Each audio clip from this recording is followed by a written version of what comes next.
Hi everybody, Joe from Treadmill Heroes Fitness Equipment and Repair. Today I'm working on a Stairmaster Stepmill. So what I'm doing today is going to apply to the Stepmill 916, the 7000 PT, and a couple other models. So I've already taken the liberty of kind of taking off this side cover here. Here's the issue. So while I'm using this thing, about 10 minutes into the workout, it almost felt like the stairs were falling maybe a couple chain links and then catching. So we got to figure out what's going on with this thing. So what I'm going to do is kind of give you guys some Stepmill 101s here, see if we can duplicate the issue on the video, and then I'm going to show you how to fix it. While we're waiting to replicate this issue, you're going to use one of these, use it to the max. Go at kind of an uncomfortable speed. This is kind of uncomfortable. Don't do this. Don't do this, right? Put all your body weight on that, like you're walking up real steps. Make the workout a heck of a lot harder. Oh.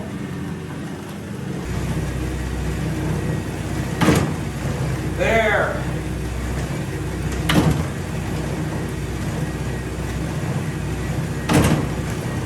Okay. So, we heard the skip, we felt the skip, hopefully you saw the skip. Now let's get in and figure out what the heck's going on.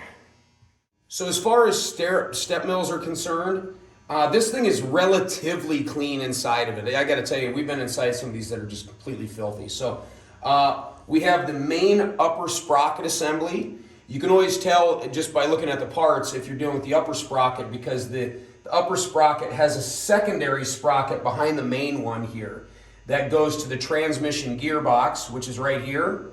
The transmission gearbox tension sprocket. Then you've got your lower main sprocket assembly. Inside of here, you've got your alternator assembly with your drive belt right here. Drive belt's nice and snug. A common issue is sometimes these get loose. You want to make sure that it's fairly tight inside of there, and there's a tension arm right there. Then you have your stairs. Along the main sprocket assembly is the main step chain with bearings on here. The older style ones would have like a retainer ring clip instead of this nut on the threaded end of the step rod. So you can tell when you're dealing with a newer model, you're going to be dealing more with the nuts and the threads than you are the retainer ring clip. So we showed you that action a couple times where it's like skipping. What you're seeing in the video is this tension sprocket raising up briefly and then catching back down. So in other words, something is pushing this spring-loaded tension sprocket up.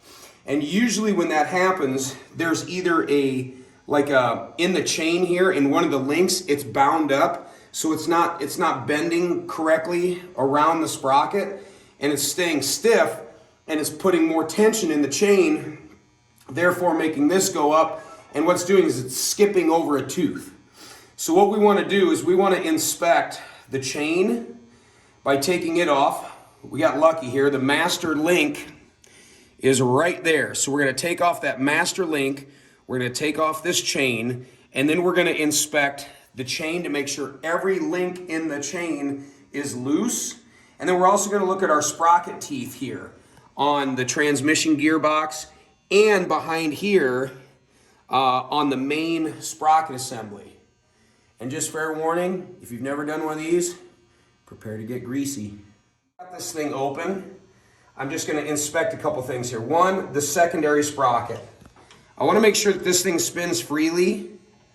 I want to make sure I don't see any real issues with the teeth and the sprocket, which I do not. The spring here is nice and tight yet. Now, this transmission gearbox, how this works, it gears down the speed. Because, I mean, obviously, you could get really cooking on this thing. And this is a good time to free spin your steps. So now that I've got all the tension off, I can just sit here and free spin this thing. And there again, by Stepmill standards, because there's a lot of these old ones still out in the field that are worth fixing, this thing's pretty smooth. I'm going to go get this chain. We'll see if this fixes it. and we'll go from there. Okay, let's go to the fitness graveyard.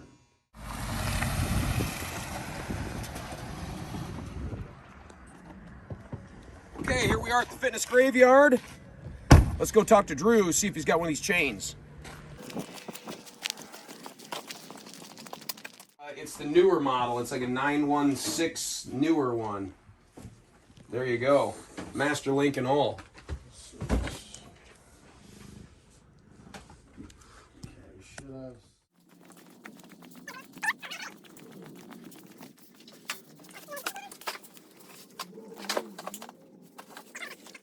So while Drew's looking for that part, I want to take this time to give one more plug to our friends at the fitness graveyard. Look at all of these parts. So this is a massive warehouse full of new and used fitness equipment repair parts for just about any brand you can think of. Certainly we've got the heavy hitters like True and Octane and Cybex and Life Fitness and Precor and Matrix and all that stuff.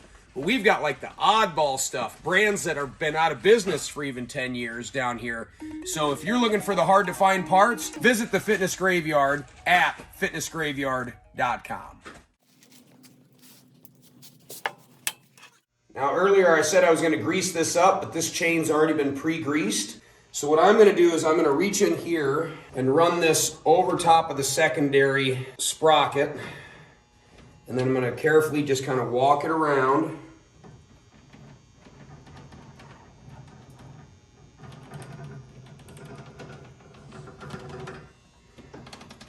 And there he is.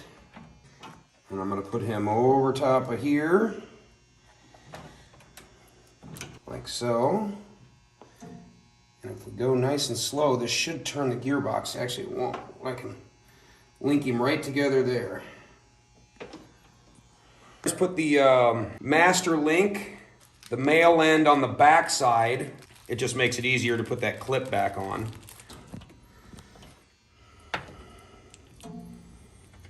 And we're going to pull him kind of tight. And looky there. Link spacer in. We're going to call it the master link key. Clips into place. Now that I got the chain in place, I'm going to free spin it. If there's power going to the unit, you're not going to be able to free spin it because the lower board and the alternator have juice going to them, which is creating the resistance. So all you got to do is just unplug the step mill. Now you can free spin it. Sometimes it'll skip once or twice once you get the new chain on, especially if you're pushing it towards the bottom there. But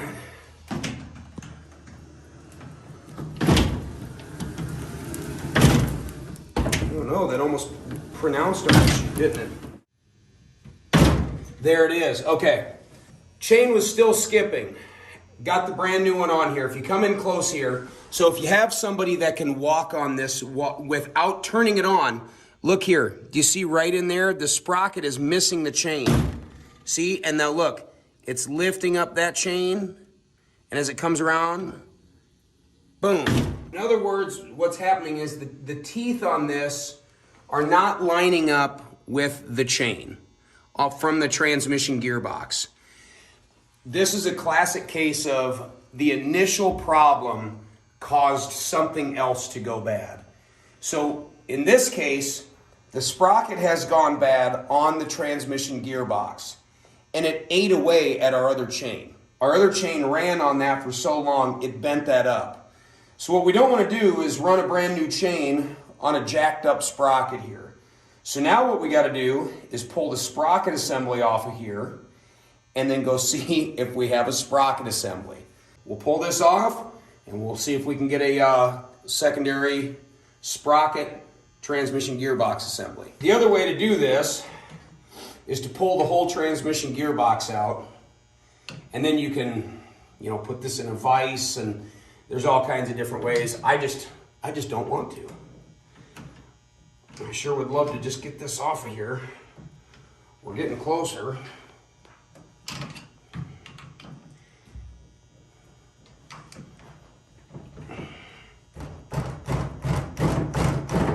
So I have a jaw puller somewhere. And I'm trying to show this to you guys because most of you are not going to have a jaw puller. So I want to show you that you can do this with just a pry bar. You just got to work at it a little bit of each side at a time.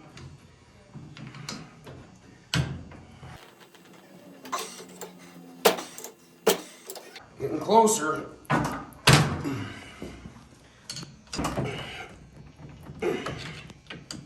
Time to get the hammer. So I'm going to tap on this shaft, but you've got to be careful here, because if you tap on the edges, you're going to flare those out and it's going to be hard to get this off of here. What I'm trying to do is just get a good holding spot here, just a little tap.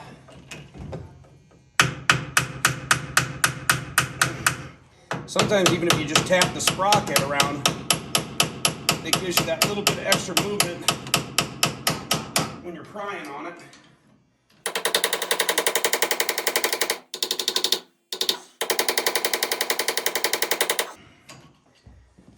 So where I'm tapping is on the outside of this ring here, because nothing touches this. And it doesn't matter if this gets gnarled up, because we're going to change this out. Okay, so we've attempted to get this sprocket off of here. He's seized on there pretty good. All right, you can see me pounding and beating on this thing. So what we're going to do is we're just going to go ahead and pull the transmission gearbox. I feel like I've been prying too hard on this gearbox housing anyway, and I don't want to risk damaging this anymore. So we're going to pull this thing out. First thing we're going to do, we're going to take the spring off.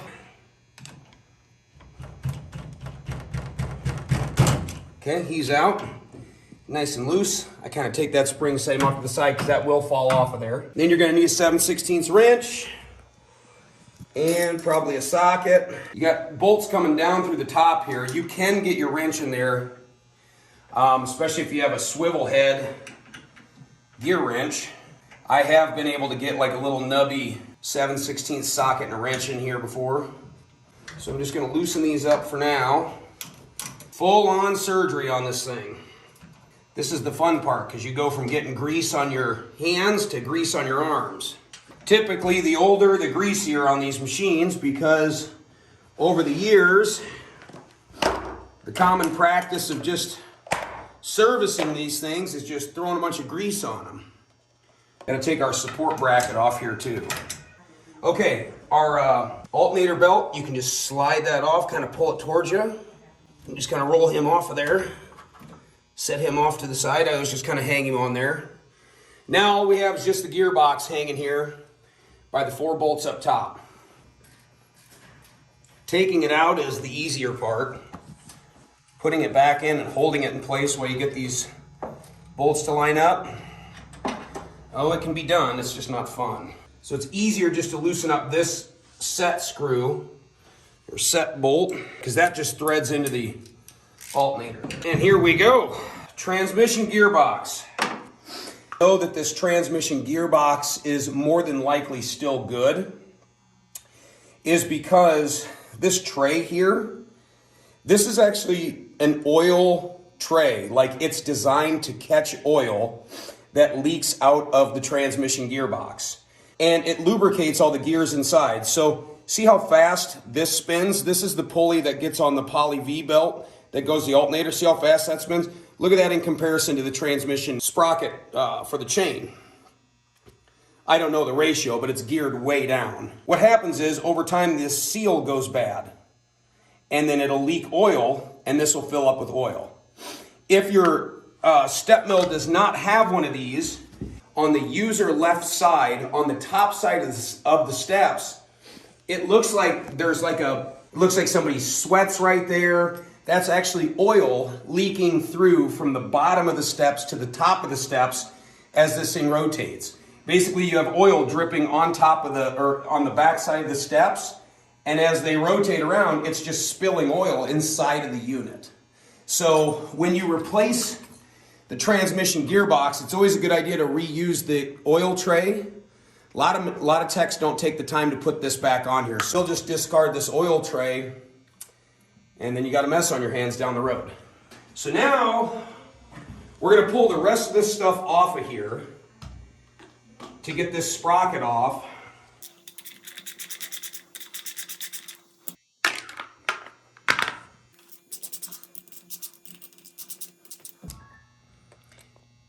Make a note here, whenever you see a washer, there's a washer spacer in between the gearbox and this tension arm. Now, we're down to the transmission gearbox. So now what I'm gonna go do is I'm gonna go put this in the vise and just bite onto this here. And then I can take a punch, tap that right through, and then we're gonna get this guy off of there. But before I do that, I'm going to fully remove my set screws at this point, because through transporting this, pounding on it, I don't want to lose them. But it's also good for you to look at this. Look at how sharp these things are. They're all chewed up. No wonder that chain's not going over this thing correctly. Okay, so I got my gearbox right here in the vise. I'm just holding on to the outside part of the sprocket. I'm going to try to now punch that thing through. And normally I would use I'd use the old man's air punch because we're at his shop here. But I'm not going to do that because there's no way most of you have an air punch at home.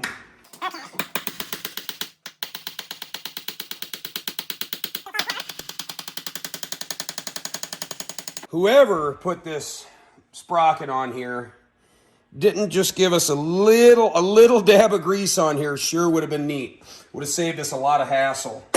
So for anybody who's in the fitness equipment repair biz, don't let your first repair come back to haunt you on the second one. Grease that shaft up so this thing slides on good. You can also get another good look at how chewed up that is. You can see where the chain's been rubbing on there. We'll keep this as a little souvenir to remember our conversation today. There again, the graveyard came through. Brand new sprocket. But see how worn down that is and how pointy those are? The bigger teeth are going to grab the whole chain and keep it nice and straight. A couple more screws to go on the top gearbox mount. Get these snug. You don't have to play Hercules on these. Gearbox is secure. Support arm back on. Put our tension bolt back on to the alternator as well. Remember, he just threads in. Now the question is, how do you figure out where to tension this at? Because so the alternator will pivot on that top mounting bolt there, okay? So we have our drive belt here. I'll put him on the pulley on the other side of the gearbox. And I will get him rolled on here. So he goes on this center hole here. Tension bolt for the alternator. See how he moves around? So I'm gonna put him loose, put the belt back on the pulley. Now what I'll do is I'm gonna push him tight right in there. Sometimes you can actually put enough pressure on it to where it's nice and snug there. You want to be able to bend it to about 90 degrees as far as the tension goes.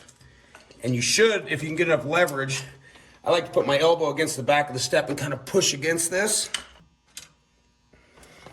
And what I'll do, I should be able to get it cinched down there. Get some good tension on there.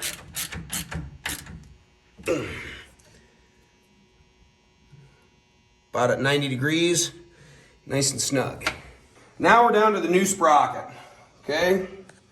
So, if we remember, this piece was to the inside, right there. So, we're gonna grease up that shaft. So we're just gonna kind of clean up this shaft a little bit. Put a little grease on there. That'll help that sprocket assembly fit on there. And if for some reason that ever has to come back off again, it should slide off a lot easier. The stock, I'm going to spin the other side of the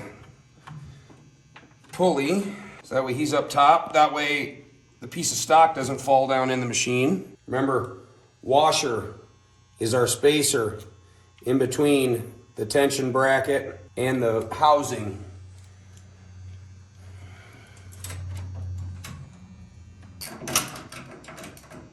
He does not have to be super tight. Like that, too tight. Get it just loose enough to where it'll fall down on its own. There we go.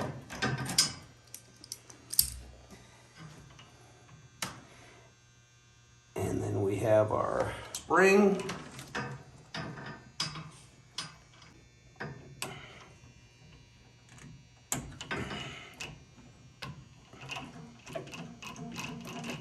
So we have our tension sprocket back on, spring attached. We've got our belt back on. We went through that here. So we're gonna turn this. The set screws are to the outside. We've greased up this shaft so that goes on nice and smooth. Now I'm not gonna tighten up these set screws until I get the chain on, because we're gonna let the chain just kind of work this guy to where he should set up nice and straight there. Got our master link in there. So we're just gonna go give this a little pull and stretch out the spring, slide that in. I feel it's easier to pull the chain together and lift this up than put the chain on and then try to stretch the spring up over top of that. That to me is really hard to do. Put our little master link clip in there. Get lucky and push him on with a knife. Clipped into place. There again, don't forget, this guy is not set, but he'll get to a natural resting position with a couple rotations here. Then you can lock the set screws in place. So we're gonna just, without powering on the machine, just kind of push him with our feet, and hopefully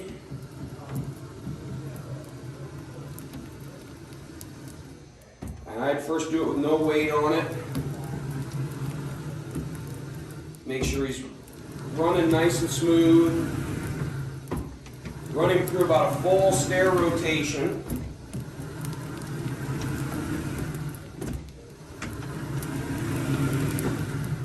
I would say that's where this chain needs to be. It looks nice and straight. I'm going to tighten up the set screws on this guy. Nice and snug there. Nice and snug.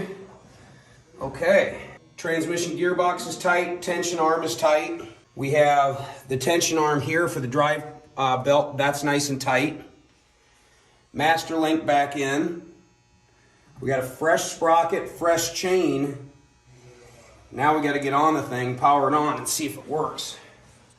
First I'm going to walk on it without starting it, making sure that the tension holds. When you have power going to these step mills, it's resisting you without even starting this up, because it's already got juice going into the power control board and into the alternator for resistance. So it senses somebody's on here. Now we're going to start this thing up, and we're going to take her for a ride. Cautiously optimistic, because before, when we replaced the chain, we were immediately getting skipping. It was almost like the new chain made the issue more pronounced running on that old nasty sprocket.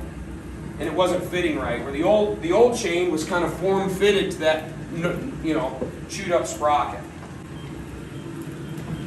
So I'm going to try a couple speeds here.